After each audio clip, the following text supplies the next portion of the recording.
Solitary river by William Wordsworth in the explanation. ठीक है, तो आज की वीडियो स्टार्ट करते हैं। सॉलिटरी रिवर, सॉलिटरी का अर्थ होता है एकांत और रीपर का अर्थ होता है फसल को काटने वाला। ठीक है।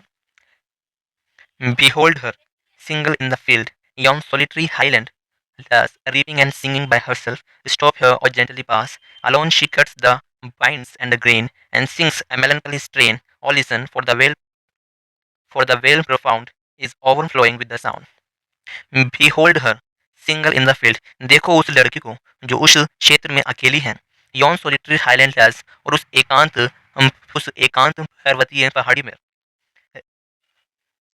Reaping and singing by herself, जो जो अकेली फसल को भी काट रही है और सिंगिंग भी कर रही है बाय हरसेल्फ, अपने स्वयं के द्वारा। स्टॉप हेयर और जेंटली पास, या तो तुम यहाँ पर ठहर जाओ और जेंटली पास, या तुम यहाँ से शांति से चले जाओ। Alone she cuts and binds the grain, वह अकेले ही काटती है और अनाज को बांधती है। एंड सिंग्स अ मेलनकली स्ट्रेन, और एक उदासीन गीत गाती है। स्ट्रेन का अर्थ होता है गीत।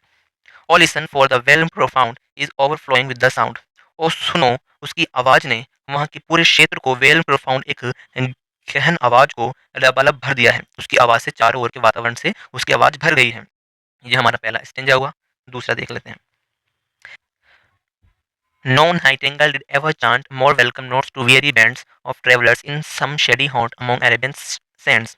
अरब के रेगिस्तानों में उन थके हुए यात्रियों के समूह के लिए इतना अधिक अच्छा गीत और इतना अच्छा स्वागत गीत तो अभी किसी भी नाइटिंगल ने भी नहीं गाया है। A voice so thrilling never was heard in spring time from the cuckoo bird. A voice so thrilling, एक आवाज़ जो इतनी अधिक रोमांचक है। नेवर वॉज हर्ड, जो अभी तक कभी सुनी ही नहीं गई है।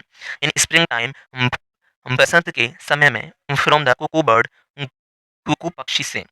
Breaking the silence of the seas, जो उन सागरों की चुप्पियों को भी तोड़ देती हैं। अमंग द फारदेस्ट हेब्रिजेस, जो दूर स्थित हेब्रिजेस के टापू है उसमें। ये हमारा दूसरा स्टैंजा हुआ। अगला देखते हैं। Will no one tell me what she sings? Perhaps the plaintive numbers flow for old, unhappy, far off things and battles long ago. Or is it some more humbly familiar matter of today, some natural sorrows, loss or pain that has been and maybe again? Will no one tell me what she sings? क्या मुझे कोई नहीं बताएगा कि वह कौन सा गीत गाती है? Perhaps the plaintive numbers flow for old, unhappy, far off things and battle long ago. शायद वो कोई दुख भरा गीत गाती हैं, या कोई पहले का कोई याद है उसे, या फिर वो किसी युद्ध के बारे में गा रही हैं। और इज इट सम और हम्बल, या फिर वो आज किसी छोटी सी बात पर लिखा हुआ गीत है। फेमिलियर मैटर ऑफ टुडे, जो आज का कोई परिचित मामला है। सम नेचुरल सोरोज, लॉस और pain that has been and may be again, शायद कुछ स्वाभाविक कष्ट है जो हो चुके हैं या आगे हो सकते हैं। ठीक है, अब आखिरी स्टेंजा देख लेते हैं। Whatever the theme, the maiden sang as if her song could have no ending. I saw her singing at her work, and over the sickle bending, I listened motionless and still. And as I mounted up the hill, the music in my heart I bore long after it was here no more. Whatever the theme, the maiden sang, और जो कुछ भी उसकी गीत की विषय वस्तु है, जो उस लड़की ने गाया है। As if her song could have no ending, ऐसा लगता है जैसे वह अपने गीत में कोई अंत ही नहीं रखती हो। I saw her singing at her work, मैंने उसे देखा जब वह अपना कार्य कर रही थी। And over the sickle bending, जो उसका हसिया था जिससे फसल को काटा जाता है, वह उस पर झुकी हुई थी और अपना कार्य कर रही थी। आई लिसनड मोशनलेस एंड स्टिल, मैंने उसे सुना, मैं स्थिर होकर और शांत होकर, बिल्कुल गतिहीन होकर।